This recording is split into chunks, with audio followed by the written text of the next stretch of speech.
본문은 차라트에서 낳은 사람이 어떤 일을 해야 하는지 그 정결함을 얻는 귤에 대해서 말하고 있습니다. 몸이 치유된 것처럼 느껴진다고 해서 물론 치유받으면 느껴지죠. 왜냐하면 일단은 느껴지고 보여지기 때문에 그렇습니다. 그런데 그렇다고 해서 완전히 정결해지는 것은 아직 아닙니다. 반드시 이 정결하게 되는 규례를 따라야 했던 것입니다. 이는 하나님께서 정하신 규례를 따라 행할 때 하나님이 그를 정결하게 해주시고 또 정결하게 되었다는 것을 공식적으로 선언하도록 하시는 것입니다. 이 부정함은 죄와 연결이 되어 있습니다. 몸의 증상은 사라졌다 하더라도 아직 이 죄의 문제가 해결되지 않은 것입니다. 그렇기 때문에 나은 것 같다고 해서 곧바로 하나님께 나아갈 수가 없었던 것입니다.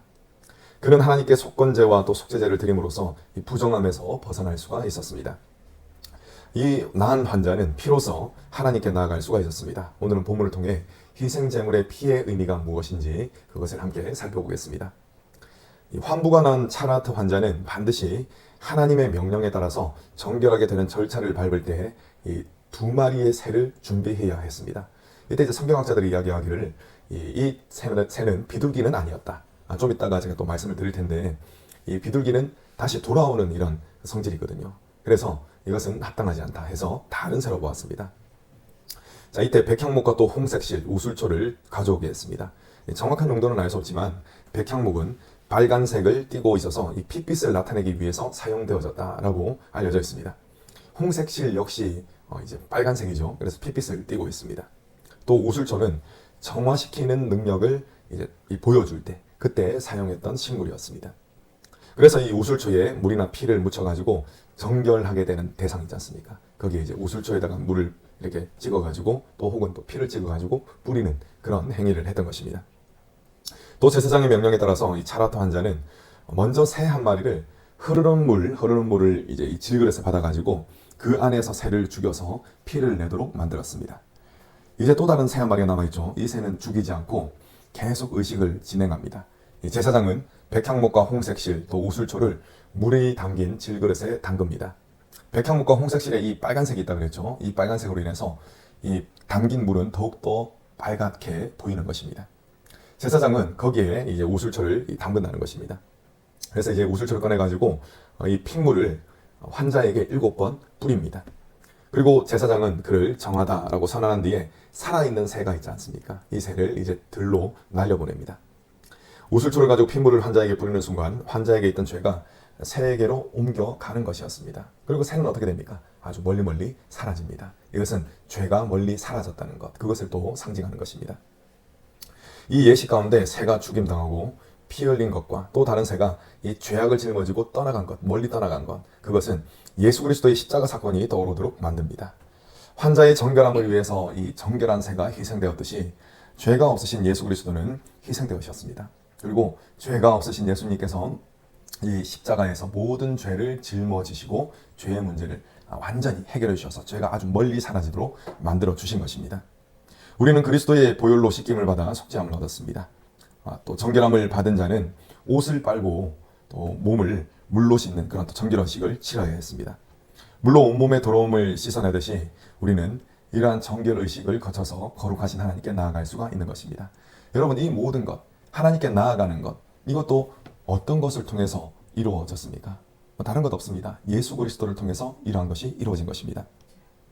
우리를 정결하고 거룩하게 만드는 것은 예수 그리스도의 보혈의 공로인 것입니다. 우리가 하나님의 은혜를 통해 보혈의 공로가 깨달아질 때 우리의 영혼에 믿음이 생기게 되는 것이고 또 이 믿음이 우리의 영혼의 지적인 부분과 의지적인 부분 또 나아가서 정서적인 부분을 다 변화시키는 것입니다. 이러한 변화로 우리는 거룩한 자로 세워지는 것입니다. 이전에는 내가 무엇을 할까? 무엇을 먹고 마실까? 이런 고민으로 살아갔다면 이 변화로 말미암아 영혼의 변화로 말미암아 이제는 하나님께서 무엇을 기뻐하실까? 하나님의 기쁨을 위해서 내가 어떤 것을 해야 할까? 라는 그런 생각을 하는 사람으로 바뀐다는 것입니다. 이러한 변화로 인해서 우리는 거룩하신 하나님과 교제하는 삶을 살게 되는 것입니다. 믿음을 통해 하나님과 행복한 교제를 나누시는 저와 여러분 되시기를 간절히 축원합니다. 치유받은 사람은 하나님과의 관계를 온전히 회복하기 위해서 속건제를 드렸다라고 했습니다. 속건제물로 어린 수양 한 마리가 드려졌습니다. 속건제는 원래 하나님이나 이웃에게 재산상의 피해를 끼쳤을 때 그때 드리는 제사거든요. 하나님은 제사 드리는 자가 차라트에 걸렸을 당시 부지 중에 이 성물, 하나님의 이 물건 있지 않습니까? 구별된 물건. 여기에 부지 중에 손해를 끼쳤을 것, 그것을 전제를 하고 속건제를 드리라, 이렇게 명령을 하셨습니다. 자, 여기에서 어린 양의 피 역시 그리스도의 보혈을 상징합니다. 우리는 오직 그리스도의 보혈로 하나님과의 관계를 온전히 회복할 수가 있는 것입니다. 제사장은 속건제물의 피를 이 정결함을 받을 자의 오른쪽 귓볼, 그리고 오른쪽 엄지손가락, 오른쪽 엄지발가락에 발랐습니다. 자, 이처럼 신체의 각 끝부분에 발랐다는 것은 온몸 전체에 피를 발랐다라고 여겨졌습니다. 그럼 오른쪽 귓볼에 바른 것은 머리가 온전히 피에 이제 발라졌다. 손에 오른쪽 손가락, 여기에 발라졌다는 것은 몸이겠죠, 그죠? 그리고 오른쪽 발가락은 이 하체에 피가 발려졌다라는 것, 그것을 의미한다는 것입니다. 이처럼 피는 몸 전체를 성별되는 것을 나타냅니다. 이제 치유받은 사람은 전심으로 하나님의 말씀에 순종하는 삶을 살아야 합니다.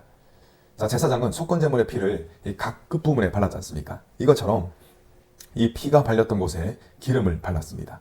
자, 기름은 거룩하신 성령을 상징합니다.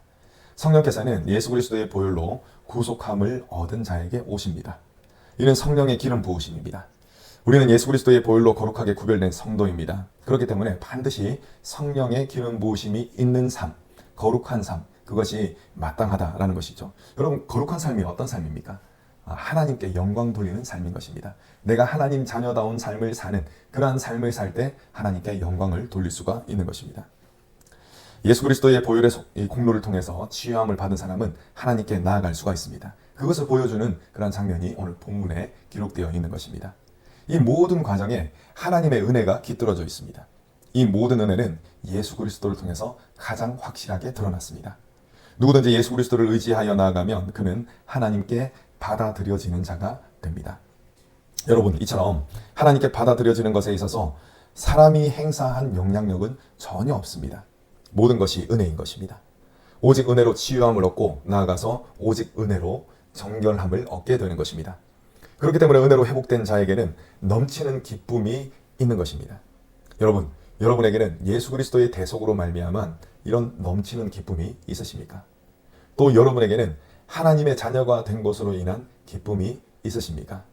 이러한 기쁨이 저와 여러분들의 삶에 충만하기를 간절히 축원합니다.